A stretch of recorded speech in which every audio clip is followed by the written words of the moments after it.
E para iniciarmos os nossos trabalhos, nós vamos fazer uma leitura de uma mensagem pequena, mas muito significativa, de um opúsculo, de um livrozinho pequeno, do nosso irmão Lorival Lopes, portanto, não é mensagem psicografada, no livro Ânimo. Nós já vimos falar naquele livro Minuto de Sabedoria, Ânimo. Então, esse é extraído daquele livro pequenininho chamado Ânimo. E o título da mensagem é Decidir e Ser Feliz. Se a voz interior te diz, caminha, e ficas parado, se diz, vence, e te contentas com a derrota, se diz, acredita, e te acomodas na descrença, se diz, ama, e prefere o egoísmo, se diz, espere, e adota impaciência, então como ser feliz? Para ser feliz, segue as leis de Deus, do amor, do crescer contínuo e mantém a alegria e a paz. Acredita que tua força supera obstáculos e faze agora o melhor que possas. Não espere para começar amanhã, porque poderás ter esquecido o que agora te propões a fazer. As dificuldades passam. Surge lindo o sol quando as nuvens passam. Que mensagenzinha bonita, né? Uma mensagem pequena, singela, mas diz tudo, absolutamente tudo, do que às vezes passamos, né? Dos nossos processos de dificuldades, de aflição. Bom, eu pediria a todos, para iniciarmos a nossa conversação com Jesus, que orássemos, olhássemos a nossa tela mental. Vamos primeiramente agradecer, como filhos gratos que somos, porque a coisa pior que poderia nos acontecer é não sermos gratos, principalmente ao Pai, que nos concede tantas bênçãos, sem sabermos quais são essas bênçãos. Elas nos vêm e nós precisamos agradecer. Nós fazemos agora, nesse instante, curvando-nos diante da magnitude desse Pai maravilhoso que é Deus, nosso Criador. A Jesus, seu mensageiro, aquele que nos trouxe as alvíceras lições do Evangelho, que nos libertou através desse Evangelho, que nos fez enxergar muito além daquele momento em que ele chegou ao planeta Terra. Espírito exilado na carne. Jesus foi um espírito exilado na carne. Então agradecemos a esses espíritos amigos, a Deus, ao nosso irmão maior Jesus, à nossa mãe Maria Santíssima, aos nossos anjos guardiães, a todos os espíritos amoráveis que estão à nossa volta, principalmente nesse momento de intensas aflições, de expectativa, de desassossego. É o momento de orarmos. Nós podemos ser um ponto diferencial neste processo que aí está instalado em nosso país, orando, porque nós só podemos fazer, ajudar ao nosso país, ao nosso querido Brasil, através da nossa oração. E outro ponto importante é pedirmos por aquele a quem amamos, que deixamos na nossa retaguarda, talvez enfermo, com problemas sérios, aqueles que encontram dificuldade nos seus trabalhos, dentro da sua casa, com seu marido, com a sua esposa, com seus filhos, e aqueles que transitam nos hospitais, enfim, todos os lugares, Senhor Jesus, nós rogamos por acréscimo da sua misericórdia que estejam com todos nós nessa caminhada difícil de aprendizado. Ninguém passa incólume, ninguém passa imaginando-se fora deste processo de aprendizado muito duro. Muito obrigado, Senhor.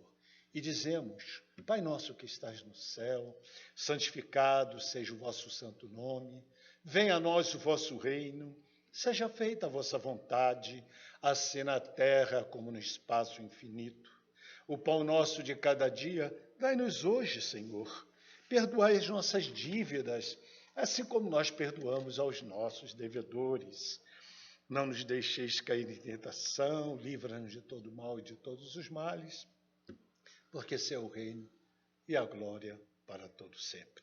Que a paz do meio Jesus seja sempre em nossas vidas. Bom, feito a nossa preparação, nos preparemos para o estudo. É um estudo muito interessante, do qual o nosso grupo se propôs a realizar, que é falar sobre as parábolas de Jesus. São lições magníficas. Jesus se utilizou desse instrumento. Jesus se utilizou de muitos meios para se comunicar com a multidão, mas, em especial, ele se utilizou das parábolas. E nós vamos falar sobre uma parábola de hoje, que é a parábola da rede, que guarda muita semelhança com a parábola do joio e do trigo. Vocês vão logo entender, e nós já ouvimos essa parábola aqui também. Então, uma pergunta se impõe: por que Jesus ensinava o evangelho através de parábolas? Então, Jesus, dirigindo-se aos apóstolos e aos discípulos, explicava a eles, como ele fazia, por que ele fazia as suas lições, por que ele ministrava as suas lições através de parábolas, de graciosas e fascinantes parábolas. Diz ele aos discípulos, aos apóstolos, às multidões que se aglomeravam para ouvir a palavra libertadora de Jesus: falo-lhes por parábolas, porque não estão em condições de compreender certas coisas. Por quê? É claro, imagine um espírito da magnitude de Jesus, do tamanho da envergadura, falando para nós, eu digo, lá na época, há 20 séculos passados, sem nenhum conteúdo, sem nenhum conhecimento. Jesus fora anunciado no Antigo Testamento de que viria alguém, um libertador, um Messias, que viria trazer a transformação, o Filho de Deus, que viria transformar todo este planeta.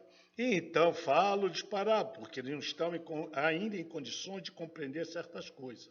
Então Jesus falava de uma forma singela, de uma forma prosaica, simples, narrativas de cunho eminentemente espiritual, que fazia com que todos refletissem em torno dessas mensagens singelas, mas profundas. Ele elegia certas parábolas em função dos seus ouvintes. Se eram, vamos supor, pescadores, Jesus naturalmente manuseava uma parábola em que ia favorecer o entendimento daqueles pescadores. Então, nós vamos ver que Jesus iniciava a todos aqueles que ouviam nos ensinamentos superiores da vida, expunha claramente as leis de Deus. As leis de Deus que, passado tanto tempo, nós estamos debruçados.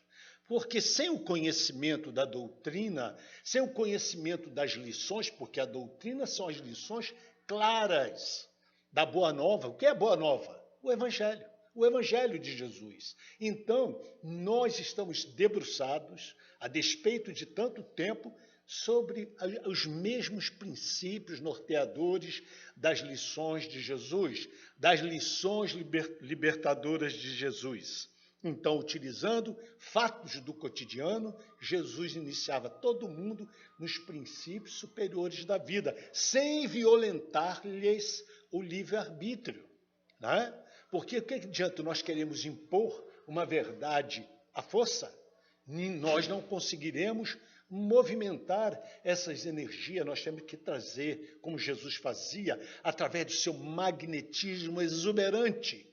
Quando ele sentava, quando ele ia diante da praia, ele expunha e a sua figura magnetizava, atraía todos aqueles que lá estavam. Quantos se curavam simplesmente estar próximo de Jesus? Quantos, ao conto, por exemplo, da mulher hemorrágica, que nós temos exemplo, de 12 a 15 anos de sofrimento intenso, em abundante hemorragia, ao tocar as vestes de Jesus, ela se curara ao contato em face da sua fé. Então, embora Jesus utilizasse outros recursos pedagógicos, ele jamais abriu mão daquilo que ele gostava de fazer, que era através de sua mensagem, através de parábola, né? Que era o meio de comunicação preferido por Jesus, porque eram verdadeiras joias literárias de conteúdo informativo. Ele informava através dessas parábolas e como formativo, transcendental, ou seja, ele formatava o caráter de cada um em função das suas mensagens. Então, a parábola tinha o condão de despertar emoções, sentimentos, fazendo vibrar as nossas almas ao contato com aqueles pensamentos extraordinários do Mestre Jesus. Frases que levantavam os caídos, os enfermos. Quando Jesus falava, não tinha ninguém que não fosse envolvido pelas suas palavras maravilhosas. E então Jesus, através dessas parábolas, ele era um narrador de histórias delicadas e atrativa nas paragens conturbadas, né, da terra, da época, mostrando a todos paragens edênicas, paragens lindas, maravilhosas, de um céu em que eles teriam que buscar e conquistar. Então Jesus, utilizando-se do seu magnetismo extraordinário, da sua voz vibrante e confortadora, exaltou a todos da época a encontrar esse reino dos céus. Somos nós. Somos, quem sabe, não fomos nós que transitamos já naquela época, recepcionando as palavras do Mestre Jesus. Somos essas mesmas pessoas. Nós só estamos com roupagens diferentes, mas a nossa essência, ela permanece intacta. Nosso patrimônio espiritual, ele está junto de cada um de nós nessa jornada maravilhosa, nessa jornada transformadora. E o que diz a parábola da rede? A parábola da rede, vamos interpretá-la todos nós? Vamos aprender um pouquinho mais sobre a parábola da rede. Vamos entender o que Jesus diz quando, em Mateus, em 13, 47, 50, diz assim: o reino dos céus é semelhante a uma rede que foi lançada ao mar e que apanhou peixe de todas as espécies. Depois de cheia, os pescadores puxaram-na para a praia e, sentados, puseram os bons em cestos, deitando fora os ruins. Vamos entender isso um pouquinho? Veja, compara Jesus, claramente o reino dos céus, onde tudo é felicidade, onde tudo, porque Jesus mostra esse reino dos céus, não naquela época que eles iam alcançar o processo desse reino de felicidade prometida por Jesus, na sua época, era impossível. Jesus, naturalmente, quando falava de reino do céu, projetava toda essa expectativa para o futuro. Então ele diz, é semelhante a uma rede que foi lançada ao mar e que apanhou peixe de todas as espécies. Vejam, não apanhou um determinado peixe. Quando a rede é lançada, a palavra, o envolvimento, a ideia, a mensagem de Jesus é lançada e os peixes somos nós que estamos dentro desse processo. Então somos apanhados nessa rede, porque lembremos da história. Jesus, quando vem, traz uma mensagem específica, buscando o povo judeu que tinha o conhecimento do monoteísmo, eram, portanto, elegidos à época, na primeira revelação trazida por Moisés, era aquele povo elegido, mas eles se descuraram dessa mensagem, não abraçaram a mensagem de Jesus. Jesus diz, vá a todos os lugares e lancem a minha mensagem. Quem foi o grande portador dessa mensagem a todos os povos? Paulo, o Saulo tinhoso, o senador, orgulhoso que perseguia tenazmente os cristãos. e ele se transforma de uma forma magnífica diante da sua conversão aos processos do cristianismo. O que vamos ver Paulo em Damasco, às portas de Damasco, ante a figura luminescente do mestre, afirmar: Senhor, que queres que eu faça? Então, a partir dali, cego temporariamente, isso é desfeito. Como diz na narrativa da história, as escamas caíram-lhes dos olhos e ele se converte no apóstolo dos gentios, agora com o nome de Paulo. Paulo de Tarso, porque ele nasceu na cidade de Tarso, então ele se transforma num dos maiores divulgadores da doutrina então nascente, a Boa Nova. Então diz: depois de cheios, pescadores puxaram para a praia e sentados puseram os bons em cestos, deitando fora os ruins. O que dá é a intenção. Nós vemos claramente que aí há um processo seletivo.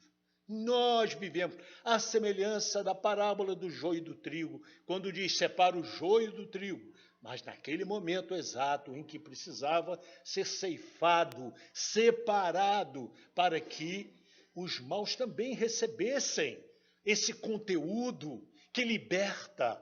Os bons sabem, e Jesus diz: não é o momento de separar. O momento chegará em que as coisas se colocarão nos seus devidos lugares. Então, os cestos, os bons, são separados em cestos, e aquela pesca ruim são jogados para fora. E assim afirma Mateus ainda, segundo as palavras de Jesus: assim será na consumação dos séculos. Virão os anjos e separarão os maus dentre os justos. Vejam. E lançá-lo-ão na fornalha de fogo. Ali haverá pranto e ranger de dentes. Tudo uma simbologia forte para nos chocar os sentidos. Mostrar que esse processo aí está posto. Nós não podemos negar que esse momento de separação dos peixes colocados nos cestos bons, nos cestos ruins, nós estamos vivenciando, saindo de um processo de mundo de provas e expiações, um mundo materialista, designado no Evangelho com clareza: o mundo de Mamon. O mundo de Mamon, o mundo dos interesses, daquele mundo no qual nós estamos afeiçoados. Diz: é agora uma nova era, uma nova etapa. Então nós estamos aprendendo a conviver com um processo de transformação. Estamos à beira do 3º milênio e os amigos espirituais advertem-nos: vivemos o momento da era de regeneração. Iniciamos. É um processo longo, porque cada período desse demanda alguns séculos para que se concretize. Então, estamos começando a sair desses processos mais agudos, mais dificultosos, para entrarmos num processo em que nós poderemos manifestarmos o nosso lado bom, aquele lado das virtudes. Então, nós estamos caminhando assim. Então, na parábola do reino dos céus, é comparado a uma rede. A lição fala de mudanças da humanidade terrestre. Deverá passar decorrentes da lei do progresso. Lembre-se, estamos sob a égide da lei do progresso. Todos nós. Ninguém passará por momentos agudos de dificuldades. Todos nós passaremos. Qual de nós temos a pretensão de vivenciarmos processos desse mundo físico sem que a dor toque o nosso coração, sem que a dor seja o instrumento em que há de nos transformarmos? Então, lê do engano quem imagina assim. Mormente, a lei de Deus determina amar. Amar a Deus, amar ao próximo como a nós mesmos, fazermos, portanto, ao outro aquilo que gostaríamos que nos fizessem. Então, se isso não acontece, a quem culpar, senão o próprio homem? Então, não vamos jogar no ombro do outro, apontar e censurar, como comumente fazemos. Nós julgamos muito. E Deus pede, através da mensagem de Jesus, que não julguemos o outro, Porque enquanto estamos apontando o dedo em riste para o outro, na realidade esse dedo está voltando-se para nós mesmos. Porque aquilo que apontamos no outro é os defeitos que nós carregamos. Então, não nos arvoremos em sentenciar, em condenar o outro, porque também precisamos de uma parte muito maior de atendimento e de uma conduta. Portanto, nós estamos aprendendo, a lição fala de mudanças da humanidade, e nós estamos passando por essa transformação moral, diz Kardec. Conhece-se o verdadeiro espírita, e nós diremos, conhece o verdadeiro cristão pela sua transformação moral. Então, nós precisamos nos transformar. E mais, na equação de felicidade, dita pelo codificador da doutrina, podar as más inclinações. Então, significa claramente que a missão do Mestre foi nos libertar para evoluirmos, subirmos os degraus do processo evolutivo. Rodolfo Caligares, no livro Em Parábolas Evangélicas, diz, afirmando o processo da rede é o fim do mundo velho, com as suas confusões, discórdia, convencionalismos, iniquidades sociais, ódios, lutas armadas. Nós estamos deixando isso para trás, mas nós olhamos e ficamos perplexos diante do quadro que aí está posto. Falamos, mas como?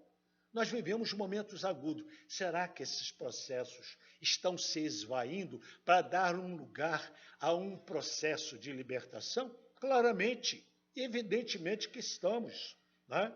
Vemos muitas mensagens, olha as mensagens do Divaldo Pereira Franco, mostrando que essa transição planetária ela é necessária, mas o mundo espiritual não dorme, não está alheio aos processos que aí estão instalados. Eles trabalham para que nós também nos transformemos, nós também fazemos parte, somos cooperadores, somos responsáveis por muitas coisas que acontecem no planeta. Nós vemos esse caos que se instala, não só no nosso Brasil, mas no mundo inteiro, precisando de amor, precisamos amar muito. Quando perguntado espiritualidade, por que do sofrimento, diz, porque amamos pouco. Estamos amando pouco, precisamos amar, portanto, muito mais. Então, nós precisamos entender esse reino dos céus utilizado por Jesus em muitas das suas lições, elas têm um sentido objetivo e um sentido subjetivo. O sentido objetivo é aquele que diz assim, o mundo exterior é o universo do qual a Terra faz parte. O que quer dizer esse reino dos céus? É o reino em que Deus criou tudo.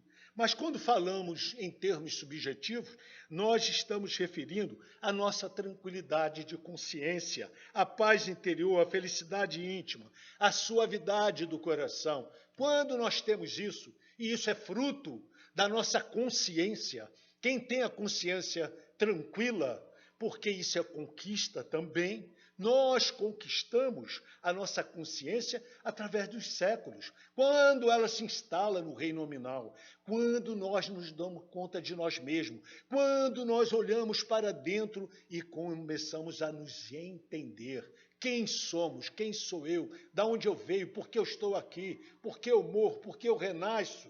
Nós precisamos entender tudo isso. E quando o sofrimento bate à nossa porta, não apontemos, não culpemos, processemos, encontremos espaço na nossa mente, na nossa alma, no nosso coração, para entender que não sofremos de forma indevida. Paremos de acusar, esquecendo que somos nós, sim, responsáveis pelo sofrimento. Enquanto não entendermos, enquanto fugirmos através de mecanismos de defesa, acusando a outrem, ao invés de olharmos e entendermos que esses processos estão dentro de nós, nós ficaremos eternamente nos mesmos processos. A espiritualidade nos chamam a processo de transformação. Enquanto nos colocarmos de forma indolente, inertes, diante dos processos transformadores da vida, continuaremos os mesmos que ainda estão ligados aos processos antigos, viciosos, que nos trazem sofrimento. Precisamos enfrentá-los, vencê-los, porque se não vencermos, eles retornarão, até que nós falemos e claramente dentro desse processo que não queremos mais em nossas vidas. Vamos deter esse processo, abraçando os processos libertadores da vida, espancando o homem velho, o homem vicioso que está dentro de nós, abraçando o homem novo que se projeta à nossa frente, para que a felicidade seja real.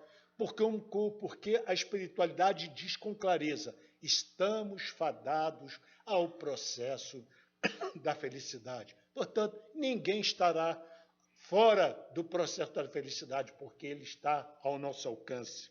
Então, o teólogo religioso tradicional costuma interpretar o reino do céu como um lugar específico, que será conquistado após a morte, de acordo com a nossa conduta ética durante a nossa vida. Para nós, cristãos espíritas, abre-se uma nova concepção. O reino dos céus é um estado de alma, ou seja, minha consciência está tranquila. Esse é o reino dos céus. Portanto, nós não tememos a morte em função disso, que esse reino que está ao nosso alcance, ele pode ser conquistado, deverá ser conquistado, quando nós envidarmos esforços pessoais na sua conquista. Não vamos entender que a nossa felicidade está depositada no outro. A nossa felicidade depende exclusivamente das nossas conquistas, da nossa jornada.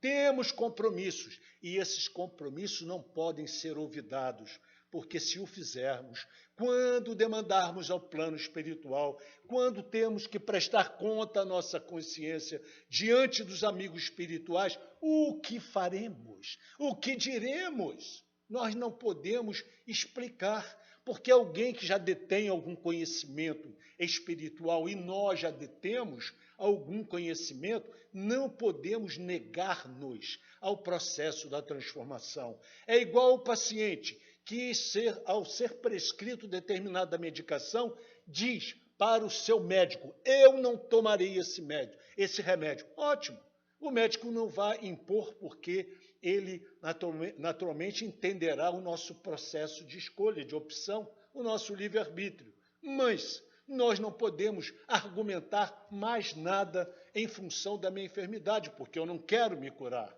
Assim se dá claramente quando nós somos detentores e somos do conhecimento espiritual e não nos pautamos dentro de uma conduta ética, moral transformadora.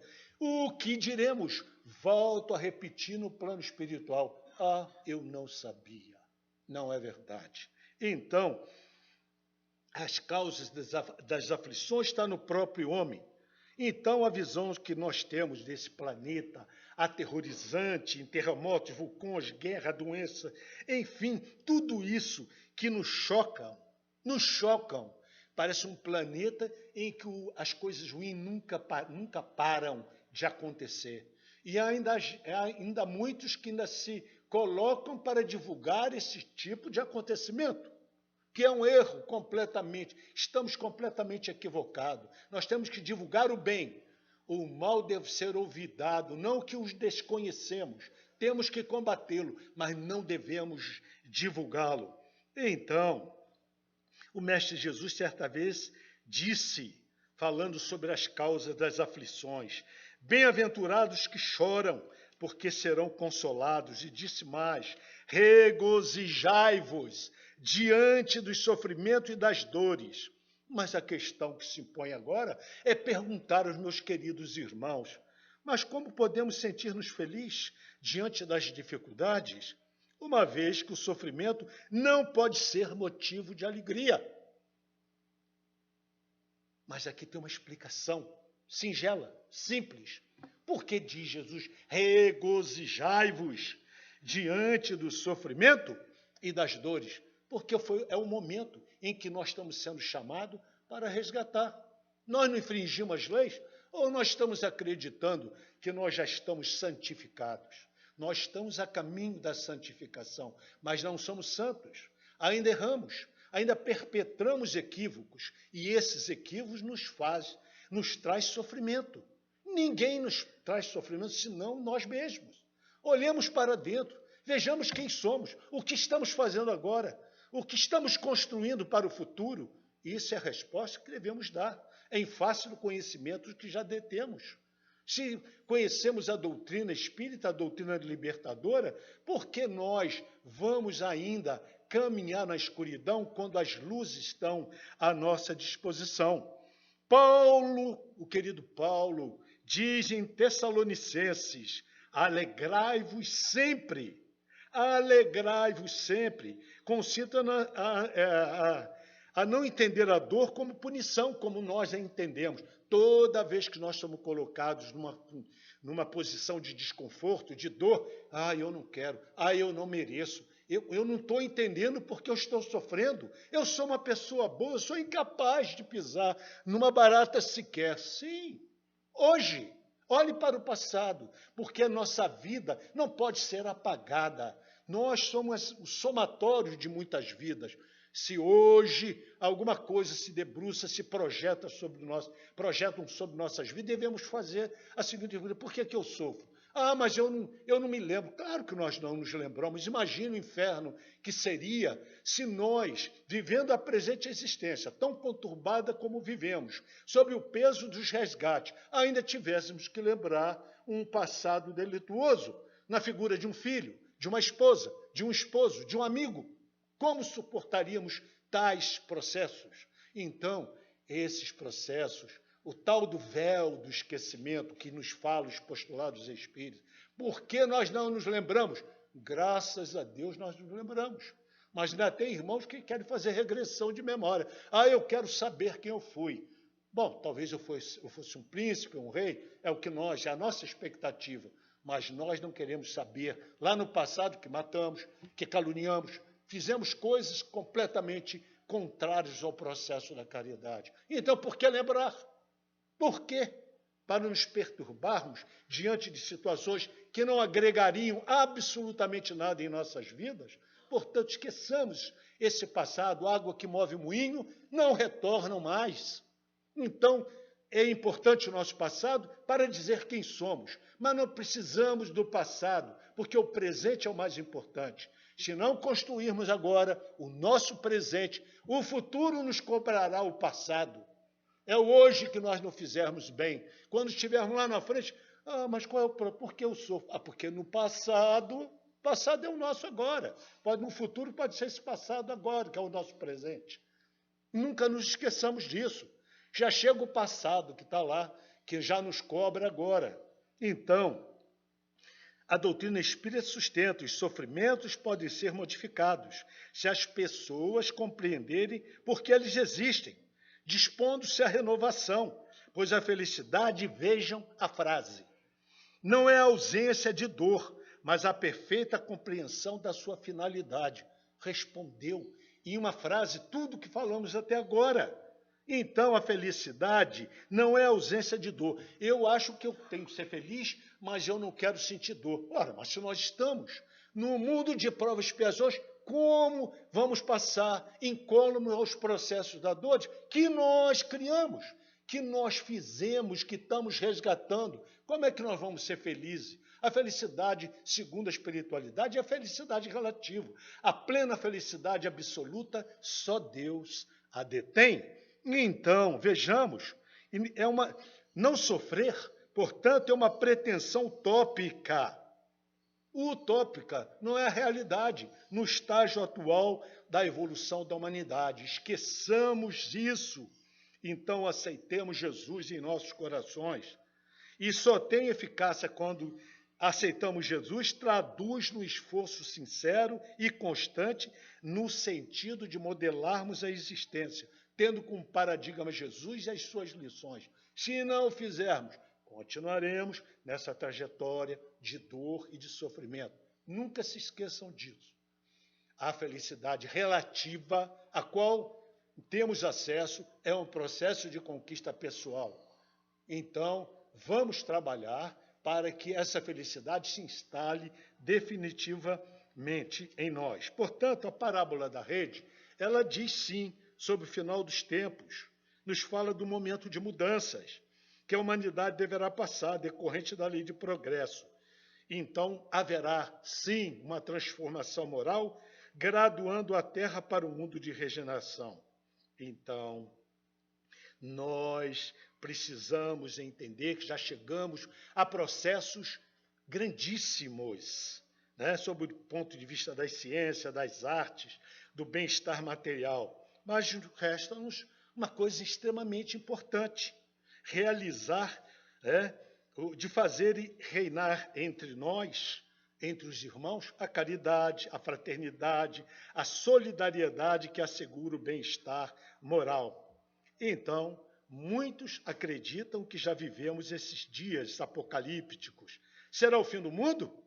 Parábola da rede deixa entrever esses momentos difíceis, quando sentenciam: os pescadores puxaram a rede para a praia e, sentados, puseram os bons em cestos, mas deitaram fora os ruins.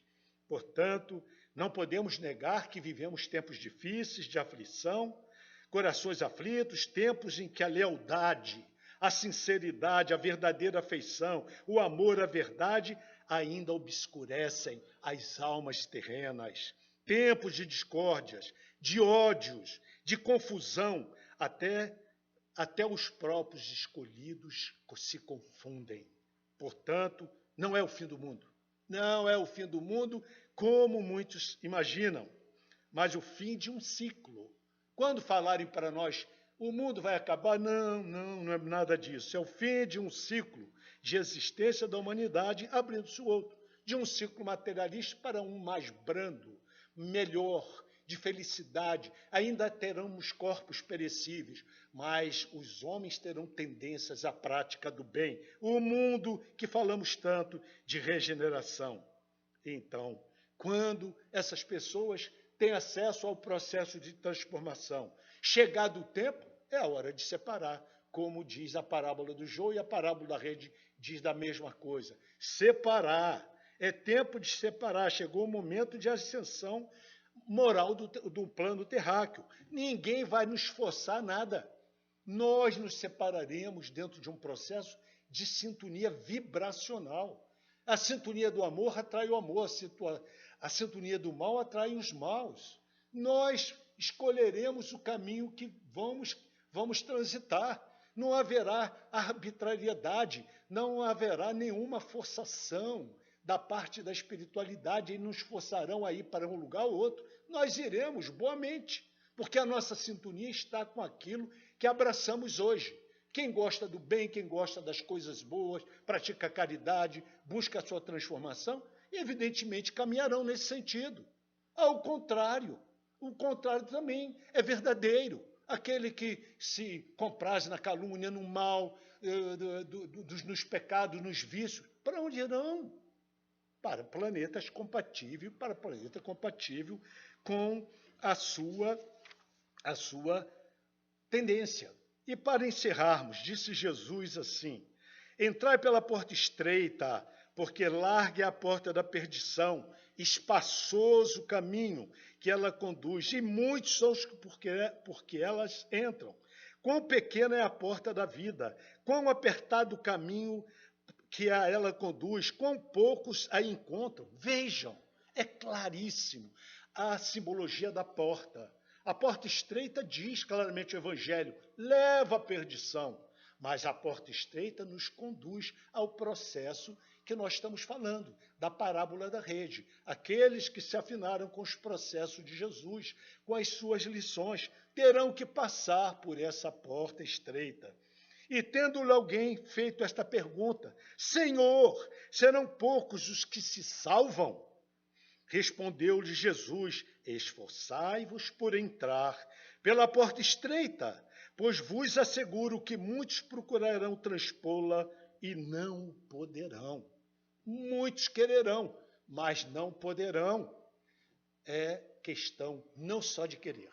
Eu quero ser amoroso, eu quero ser tolerante, eu quero ser uma pessoa que não julgue, eu quero perdoar, mas isso é apenas a primeira parte, o primeiro passo e a primeira intenção.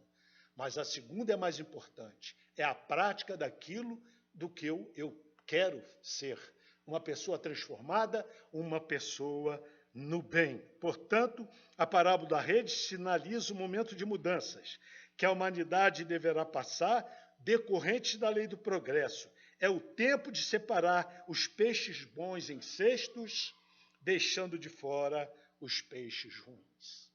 Que a paz do meigo Rabi da Galileia, o amorável Jesus, seja sempre em nossos corações. Então, cerremos nossos olhos, buscando na tela mental a figura maravilhosa de Jesus, dizendo: Pai nosso que estás no céu, santificado seja o vosso santo nome. Venha a nós o vosso reino, seja feita a vossa vontade, assim na terra como no espaço infinito. O pão nosso de cada dia, dai-nos hoje, Senhor. Perdoai as nossas dívidas, assim como nós perdoamos aos nossos devedores. Não nos deixeis cair em tentação, livra-nos de todo mal e de todos os males, porque seu é o reino e a glória para todos sempre. Que assim seja. Sigam em paz. Muito obrigado.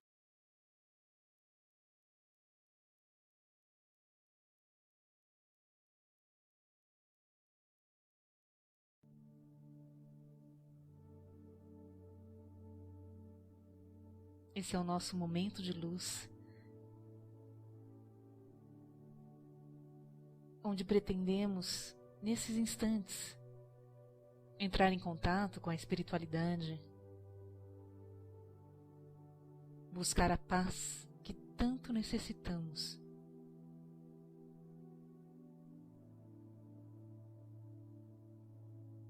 Vamos respirar profundamente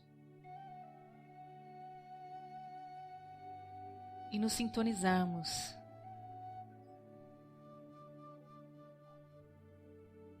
aos bons espíritos que nos assistem.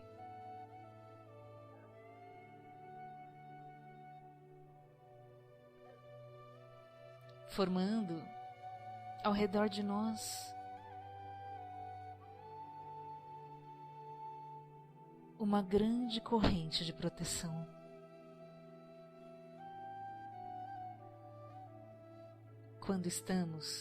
Quando nos sentimos entre amigos,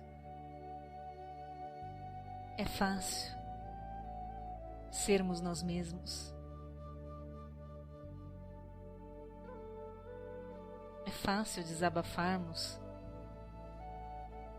expormos nossas vulnerabilidades,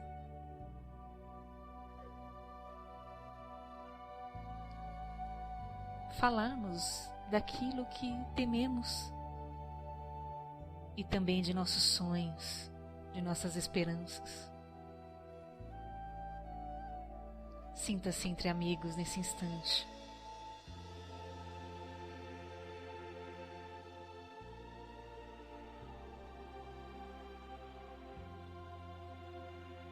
Sentindo a presença desses bons amigos,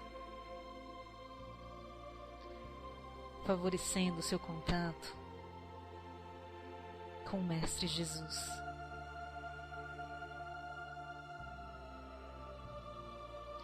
Para que todo o seu coração nesse instante seja aberto, como um livro que se é lido em voz alta. Fale com Deus agora. Fale com a luz que te escuta.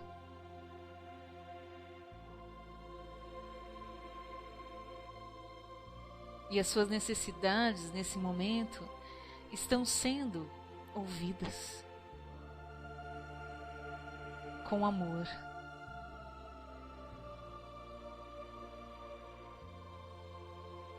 e sinta que todos os recursos que você precisa para ir em direção a elas estão sendo supridos.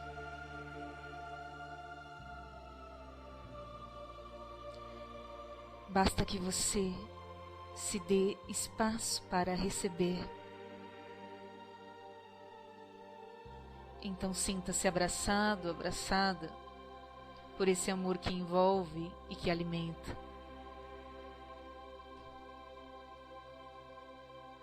O Senhor é meu pastor e nada me faltará.